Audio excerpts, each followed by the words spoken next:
Now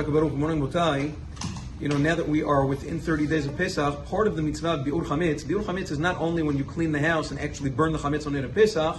Bi'ur chametz is also making sure that the products, when you go shopping for Pesach, that all the products that you buy are actually kasher lePesach and don't contain any chametz concerns. So there are many, many foods on the market that don't require specific kashrut for Pesach. For instance, fresh fruits and vegetables, no problem. You just wash them off very well. Even if it did at some point come in contact with chametz, you wash it off. There's no issue whatsoever. Other things, for instance, pure honey doesn't require kashrut lePesach. Oils can be a little tricky. Many oils, if you look on the kashrut lists, many of them don't need, but some of them actually do, especially for those who consume kitniot. For instance, canola oil, which is kitniot, sometimes can have a little bit of chametz derivatives mixed inside. In general, it would be batil anyway, so it wouldn't be such a big deal, but that's why some people are very careful to buy oils which are kasher lePesach, even though many do not.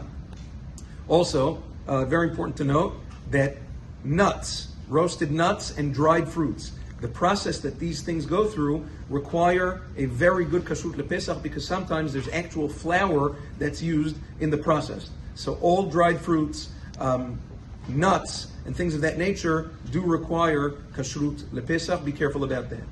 What about chicken?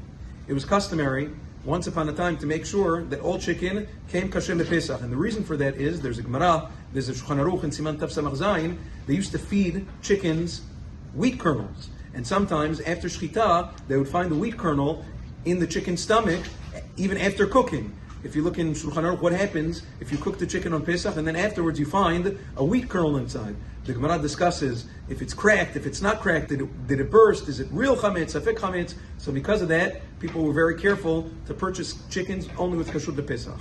Nowadays, it's not that much of an issue because we don't really clean chickens at home. We don't take out all the guts and everything. It's already cleaned for us. So, la'alacha, chicken, as it's really the same halacha applies to chicken and meat. Fresh chicken, fresh meat, as long as it's not ground. Ground meat, ground chicken requires a hashgacha lePesach, but otherwise, fresh chicken and meat, as long as you're washing it off, according to halacha, does not require kashrut lePesach. Many of them come kasher lePesach anyways, so that would be great. And the same thing goes with eggs. Rabotai, eggs do not require kasher lePesach, even if you buy it on Pesach.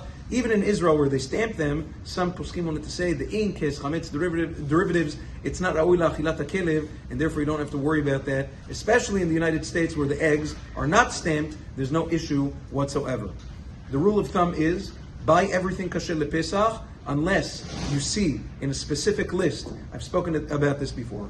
The OU has a list, Star K, CRC, the COR from Toronto. They actually have a Costco list. You can go to Costco, and they tell you all the products in Costco which are kasher lePesach, even without a hashgacha lePesach, which is it's a lifesaver. So follow the lists that the kashruyot have done research into these products, and then when you follow the list, even if it doesn't have a kashrut lePesach, you'll be okay. But don't make any assumptions on your own. Have a wonderful day.